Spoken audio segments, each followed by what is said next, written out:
Kecerdasan buatan atau AI sekarang ni ada di mana-mana. Ia bukan lagi cerita fiction science.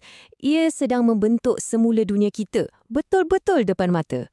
Tapi pernah tak kita terfikir macam mana teknologi canggih macam ni dilihat melalui lensa kepercayaan Islam yang dah berusia 1400 tahun?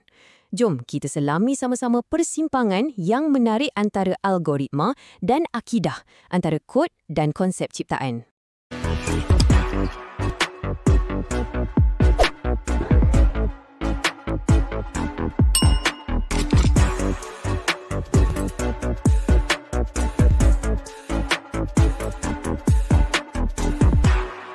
Okey, kita mulakan dengan soalan yang provokatif ni. Soalan ni pada asasnya tanya, adakah AI ni membawa kita lebih dekat untuk faham keesaan Tuhan atau Tauhid, ataupun ianya sekadar program auto lengkap yang super mahal yang perasan hebat?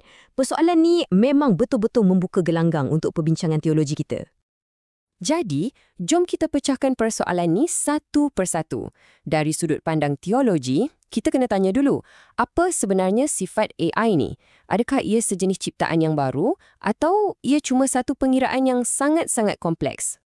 Dalam teologi Islam, ada satu perbezaan yang sangat-sangat penting. Ada khalq, iaitu ciptaan ilahi, bila Tuhan mencipta sesuatu dari tiada. Kemudian ada son'ah, yang merujuk kepada rekaan mahir manusia. Kita bina sesuatu daripada bahan yang dah sedia ada. Jadi, tak kisahlah secanggih mana pun AI, ia sentiasa jatuh dalam kategori kedua ni. Ia adalah hasil rekaan manusia, bukan ciptaan ilahi. Analogi ni memang kena betul. Cuba fikirkan. AI ni meniru, mengira dan padankan corak berdasarkan data yang kita bagi kat dia. Ia boleh hasilkan semula karya agung ya, tapi ia tak ada percikan kreativiti asli yang datang dari kesedaran. Pada dasarnya, ia adalah bentuk penyalinan yang paling canggih yang boleh kita bayangkan. Baiklah, jadi kita dah setuju yang AI ni adalah rekaan, bukan ciptaan. Ini secara semula jadi membawa kita kepada soalan yang lebih dalam. Ada tak roh dalam mesin ni? Boleh tak AI ni ada kesedaran? Untuk jawab soalan tu, kita kena faham dulu konsep Islam tentang roh. Ia selalu diterjemahkan sebagai roh atau nyawa, tapi ia sebenarnya lebih dari itu. Ia adalah hembusan ilahi, intipati yang Tuhan anugerahkan pada manusia yang bagi kita kesedaran, kompas moral dan keupayaan untuk berhubung dengan pencipta. Dan inilah kuncinya. AI, mengikut definisinya, tak ada komponen asas ni. Perbezaan dia macam langit dengan bumi bila kita letak sebelah menyebelah macam ni. Akal manusia yang ada roh ada potensi untuk berkembang secara rohani. AI pula, dia hanya meniru. Dia tak boleh menjadi apa-apa lebih daripada kod yang diprogramkan. Jadi kesimpulan teologinya jelas. AI tak boleh beribadah. Ia tak boleh ada niat yang ikhlas. Dan ia semestinya tak ada roh. Nak kata sebaliknya, itu adalah satu salah faham kategori yang besar. Okey, jadi kalau AI ni bukan makhluk yang ada roh, jadi apa dia? Perspektif Islam mengalihkan fokus kita daripada soalan apa itu AI kepada soalan yang lebih penting. Untuk apa AI ni? Apakah tujuannya dalam kerangka ilahi? Jawapannya terletak pada konsep khilafah atau kekhalifahan. Ini adalah idea teras dalam Islam yang mana manusia ni diamanahkan sebagai penjaga atau pemegang amanah di muka bumi. Tanggungjawab suci inilah untuk menjaga dan membangunkan ciptaan yang menjadi rangka kerja etika untuk semua benda yang kita buat, termasuklah cara kita bina dan guna teknologi macam AI. Dan ini membawa kita kepada satu kesimpulan yang sangat penting. Islam ni bukan anti-teknologi tau. Malah, ia boleh jadi pro-teknologi. Dari perspektif ni, AI pada dasarnya adalah halal atau dibenarkan.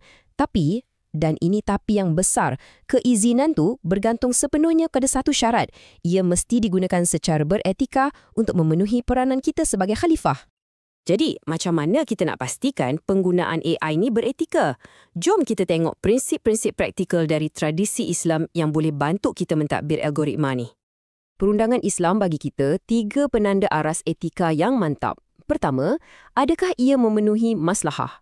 Maksudnya, adakah ia menyumbang kepada kebaikan orang ramai?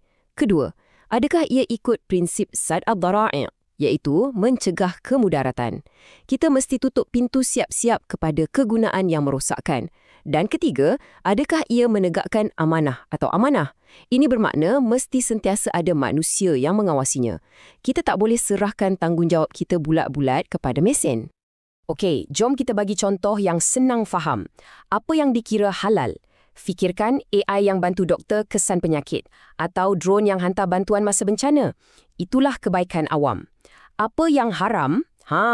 Cipta deepfake untuk jatuhkan reputasi orang, guna algoritma untuk sebar kebencian atau bina sistem pengawasan besar-besaran. Nampak tak? Isunya bukan pada alat tu sendiri tapi pada niat dan kesan penggunaannya. Sekarang, kita masuk ke bahagian terakhir dan mungkin yang paling buat kita berfikir. Selain dari etika harian, apakah peranan utama AI dalam skema besar takdir manusia?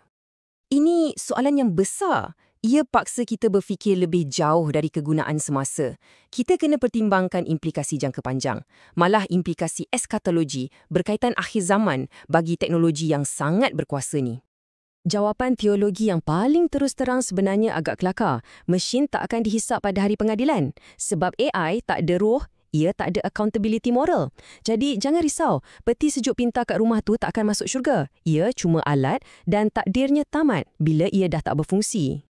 Tapi kat sinilah ceritanya jadi lebih gelap dan mendalam. Walaupun AI itu sendiri tak ada takdir, ia mungkin mainkan peranan yang menakutkan dalam takdir kita. Tradisi eskatologi Islam ada memberi amaran tentang fitnah besar atau ujian besar pada akhir zaman yang diketuai oleh Dajjal atau penipu agung. Cuba fikirkan, teknologi yang boleh cipta kepalsuan yang kita tak boleh beza dari kebenaran, yang boleh manipulasi maklumat pada skala global, bukankah itu alat yang sempurna untuk penipuan teragung?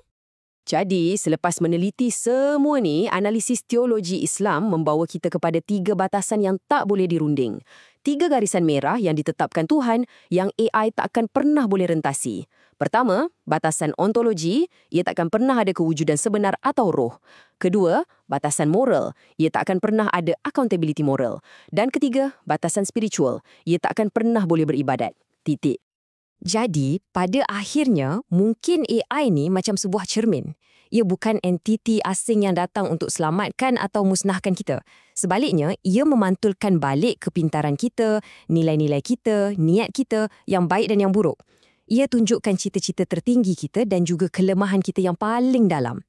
Oleh itu, soalan yang sebenar bukanlah apa yang AI akan lakukan, tetapi apa yang akan kita lakukan dengan cermin ini. Sebagai penjaga planet ni, apa yang kita pilih untuk lihat dalam pantulannya?